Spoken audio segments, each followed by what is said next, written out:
Halo sahabat Inspirasi News, pemilu presiden dan wakil presiden masih akan berlangsung beberapa tahun lagi, 2024. Tetapi geliat persiapan menuju ke sana sudah terasa dari sekarang.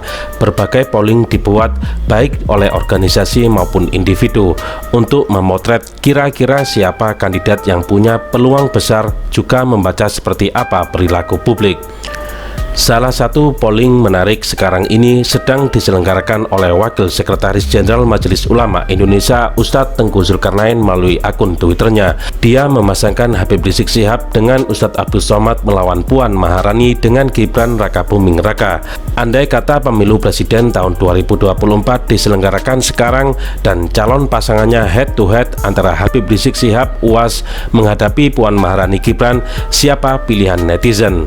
Hasil polling sementara waktu yang dikutip suara.com dari timeline Twitter @ustadztengkuzul menunjukkan mayoritas netizen memilih pasangan Habib Rizik Syihab dengan UAS. Mereka mendapat dukungan 78,4%, sedangkan duet Puan Maharani Gibran Raka Buming Raka hanya dapat 7,2% atau lebih rendah dari golput yang mencapai 2 kali lipatnya 14,4%. Suara.com kemudian mewawancarai Ustadz Tengkuzul untuk mencari tahu apa sesungguhnya motivasi dan tujuan menyelenggarakan polling serta kenapa memasangkan tokoh agama dengan tokoh nasionalis. Dia bilang mau tahu saja bagaimana kedudukan tokoh agamis dibandingkan tokoh nasionalis di mata rakyat Indonesia sekarang ini.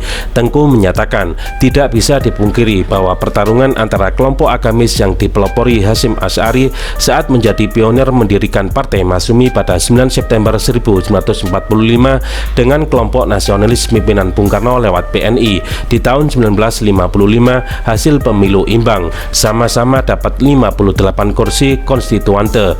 Tetapi semenjak Presiden Soeharto sampai Presiden Susilo Bambang Yudhoyono, kata Tengku, praktis dikuasai pihak nasionalis sekuler. Kalau mungkin Gus Dur dianggap pemimpin agamis.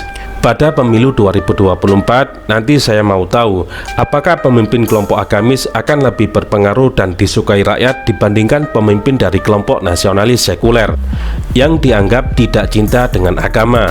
Mari kita lihat bersama, kata Ustadz Tengku. Mengapa Tengku memasangkan Puan dan Gibran?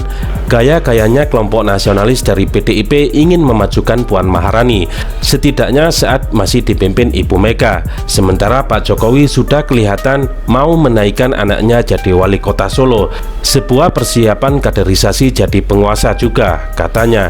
Lawannya ya tidak usah tanggung-tanggung, dari kelompok agamis HRS dan UAS yang jelas dikenal luas, dicap sebagai oposisi. Kalau tokoh-tokoh dari NU misalnya kan bukan oposisi, tambah Ustadz Tengku.